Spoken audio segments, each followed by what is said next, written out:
Bonjour à tous et bienvenue pour une nouvelle vidéo Marprod. Alors aujourd'hui on sort du Warhammer Event Festival qui avait ce week-end. Et donc si l'image elle est un peu bizarre, c'est qu'en fait je repompe une vidéo que j'ai postée en live sur Facebook. Alors c'était un petit live à l'arrache, voilà. Mais juste pour découvrir ce qu'il y avait à acheter donc au Warhammer Day 2019. Donc là je tiens le pins de l'événement. Et en fait ce pins dessus il y a marqué donc Exclusive Event. Mais je crois savoir qu'en fait le logo va représenter plus ou moins le nouveau logo Warhammer Fantasy, enfin Warhammer Age of Sigmar, pour le futur. Et puis bah du coup j'ai un petit peu craqué, et surtout ce qu'il y avait à choper c'était donc les pop miniatures, les pop game Warhammer 40 000 qui sont sortis, donc les figurines en vinyle. Alors c'est typiquement le truc complètement inutile, hein, mais du coup totalement indispensable, hein, c'est la petite phrase du collectionneur. Donc clairement ça sert pas à grand chose d'autre que d'être exposé sur un coin de cheminée ou dans une étagère. Mais je voulais voir ce que ça donnait, et puis vous faire le petit open the box en sortie de boutique. Donc bien sûr j'ai pris le seul Space Marine chaotique des 4 sorties, hein, qu'on puisse voir un petit peu la différence entre les loyalistes. Donc j'ai pris le Dark Angel, hein, comme ça on voit un peu des deux. Il est encore un petit peu loyaliste ou un petit peu chaotique. Alors là tous ceux qui jouent Dark Angel ont le droit de me taper dans les commentaires. J'assume complètement. Mais non, c'était juste pour la petite blague. Mais sinon donc voilà, c'était un des seuls qui me plaisait. Et de toute façon j'allais surtout pas acheter le Space Wolf, bien sûr, en tant que joueur Thompson. Donc voilà, ça se présente comme une figurine vinyle de base. L'épée est souple et tous les accessoires sont souples. Je pense qu'au niveau du moulage ils font des pièces détachées. Alors ce genre de figurine bien sûr, c'est pas un petit peu à l'arrache, hein, et puis sûrement pas par des majeurs, si vous voyez ce que je veux dire. Mais bon, ça fait la blague sur une étagère. Il y a quelques lignes de moulage quand même, hein, faut pas se leurrer.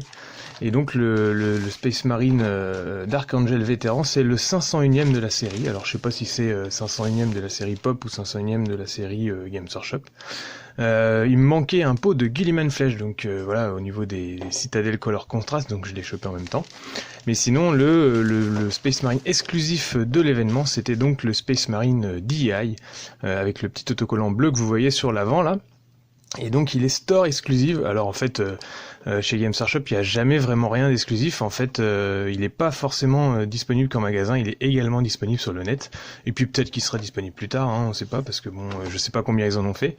Et celui-là il a le même numéro que celui qui est peint en mode ultramarine intercesseur, donc c'est-à-dire c'est le numéro 499, mais celui-là n'est pas peint.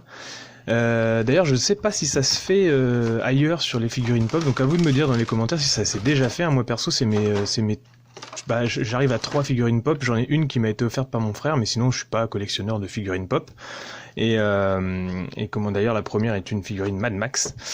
Et donc celle-là, voilà, elle est sous-couchée en gris, je dirais, parce qu'elle est pas de la couleur du plastique normal, je crois.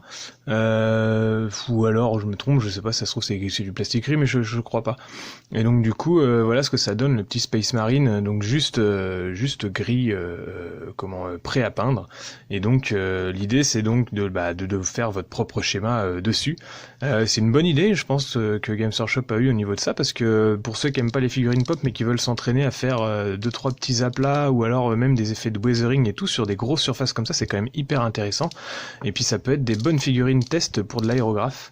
Il peut même se retourner complètement la tête, donc ça c'est cool. mais sinon ouais, je pense que c'est quand même des figurines de jeu et des figurines à peindre, hein, chez Games Workshop. Donc le fait d'avoir eu l'idée de faire une figurine pop à peindre, et je pense que c'est une très bonne idée de leur part. Et puis moi je vais m'empresser de la peindre avec un petit schéma test que j'ai pour un projet de Primaris pour une armée. Donc voilà, j'espère que cette vidéo vous aura plu. Moi c'était une vidéo un petit peu à l'arrache. À bientôt pour d'autres vidéos plus travaillées. Merci à tous.